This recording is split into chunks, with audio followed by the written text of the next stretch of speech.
All right, so I know that you guys did the crash course video with Dr. Sabin last week, so we're just going to touch more on medieval kingdoms in Europe, chapter 10. So Charlemagne had created a really strong monarchy, and then when he died, his grandsons got into a fight over the kingdom, and they all decided to divide it into 3 parts, which made it really weak. And they began to get invaded by a bunch of different groups of people, most prominently the Vikings, which was in that crash course video last week.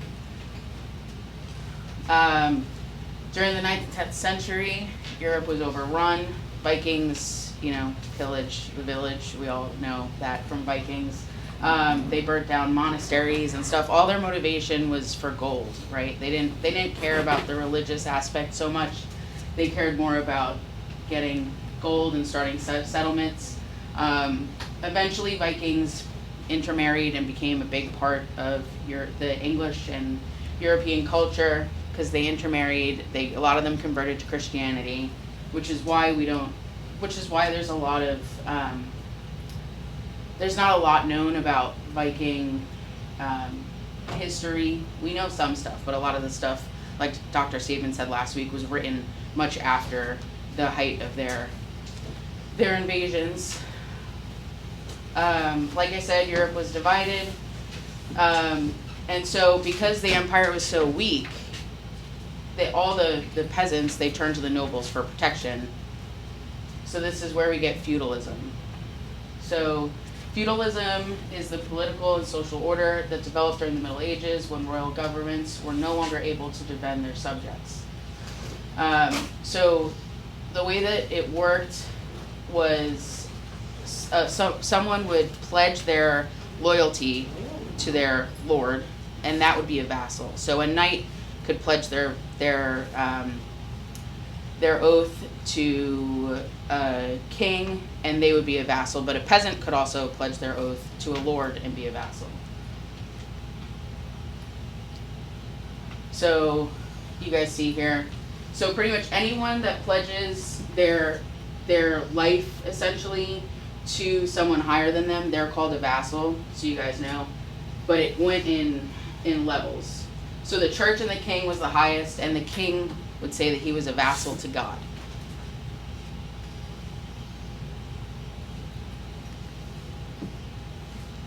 So this is just a little bit of vocabulary for you guys.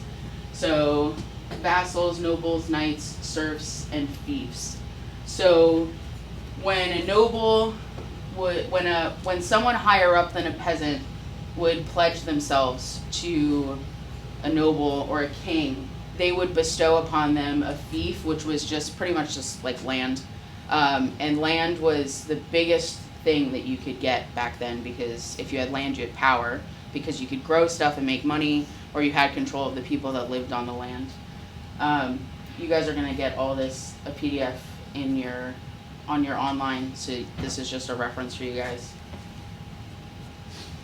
And then, so after all this happened, knights were really prominent. They had fought a lot.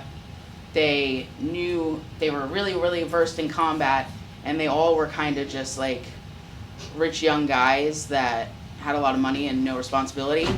So they were going out and they were doing a lot of bad stuff, and they had no accountability.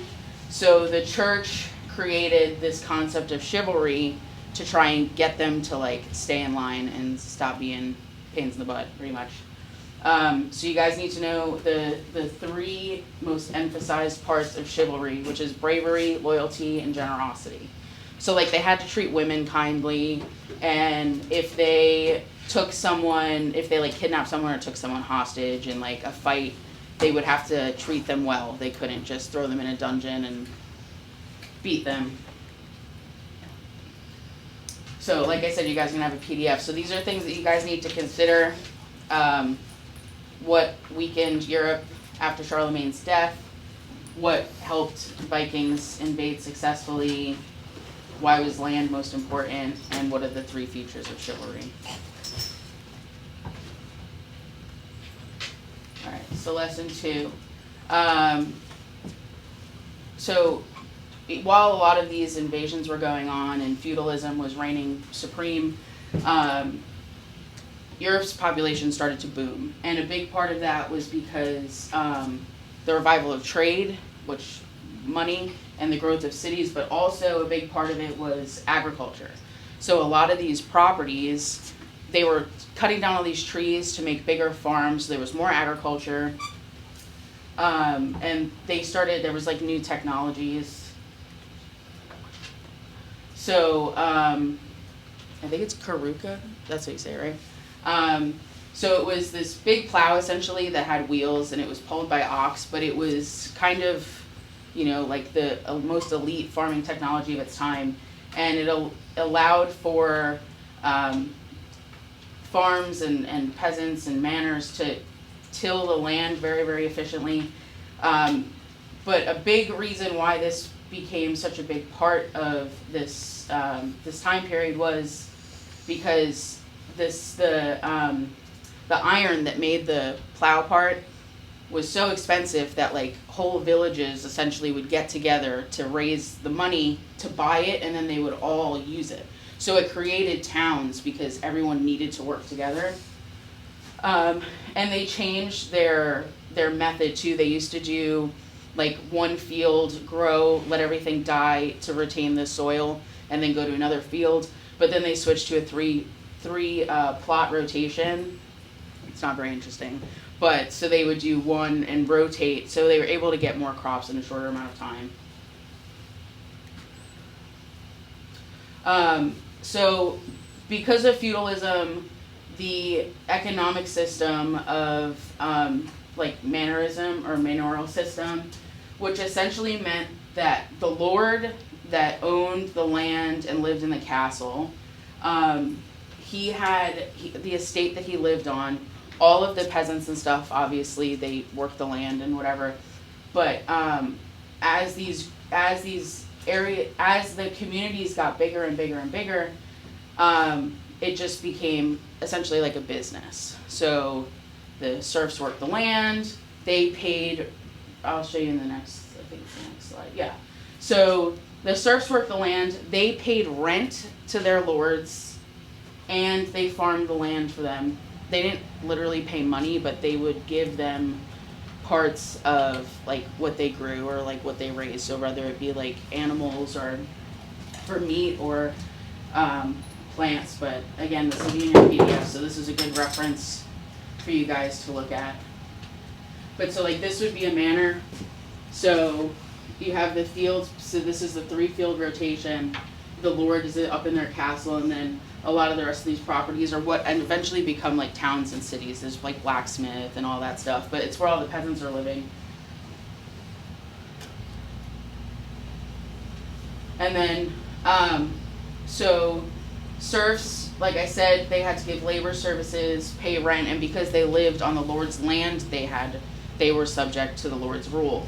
But the lord also had a duty to protect his serfs. So they worked about 3 or 4 days specifically just for their lords, whether it was, they could even be drawn into like military service or like doing agricultural stuff. But so the legal rights that the lords had was that the serfs couldn't leave the lord's manor without permission. Lords had political authority, so they could hold like courts essentially if a serf was like seen doing something wrong or stealing or things like that. Like they had they had the rule to be able to be the judge essentially. But one thing that was good, I guess, was whatever duties that the serf had, like whether they were a cow farmer or a baker or whatever, that was pretty much their job. The lord couldn't really come in and say like, oh no, like you're not allowed to do this anymore, you need to do something else. So like they kind of signed on for like a specific purpose. And like I said, so these groups, these communities, these manors ended up becoming cities because merchants, after a period of time, merchants would come and they would see like, oh, okay, this seems pretty safe, like the lord's keeping account of their manor and everything. So they would build a settlement like just on the edge of the manor, so that they would fall under the protection. And then after a while, if they prospered, the Lord would kind of like bring them in and build walls. And that's where we get like these like medieval cities that you see with like the really high walls and stuff. And because of this, they were still under the control of this lord. So all of a sudden, this lord went from just being in charge of his castle with some fields to an entire city. And this created some problems because all the peasants that lived in these settlements and these cities, they wanted their own government. They didn't understand, why they had to be subject to just one person. So cities grew and trade was prospering, and the people started wanting their freedoms and they wanted laws. So the lords and the kings kind of realized that they could take advantage of this and make some money off of the fact that the peasants wanted freedom. By 1100, a lot of the people had acquired these rights from the lords, the right to buy and sell property, freedom from military service. So like I said, the serfs and the vassals, like that was kind of their thing. They had to do military service. So by 1100, they didn't have to do that. They weren't obligated anymore. Written law, they had a written law guaranteeing freedom, and a serf had a right to become free after 1 year and a day living in a town or city. But like I said, the lords and kings realized they could make money off of people wanting freedom, and so the elections became rigged, and only the wealthiest and most powerful landowners would end up taking office. Life in the cities was really unpleasant, and a lot of the tasks fell on women, like for everything from managing their households to actually working another job while taking care of their children. And then with the revival of trade, towns became like really big hubs and city centers for goods and services. And because of this, we have guilds, which is kind of like today's union. Guilds, essentially, they did crafts like tanners, carpenters, bakers, essentially pretty much any type of good or service that eventually had a guild. And they kind of set the standards for what the product was, what the price was. And I don't know if you guys know this, but unions got a little corrupt at one point, and that's kind of what happened here too. They would take money from the government and let things slide. So questions to consider. Again, this will be in your PDF. So these are just things that you guys should really make sure that you know for your oral exam. Anybody have any questions?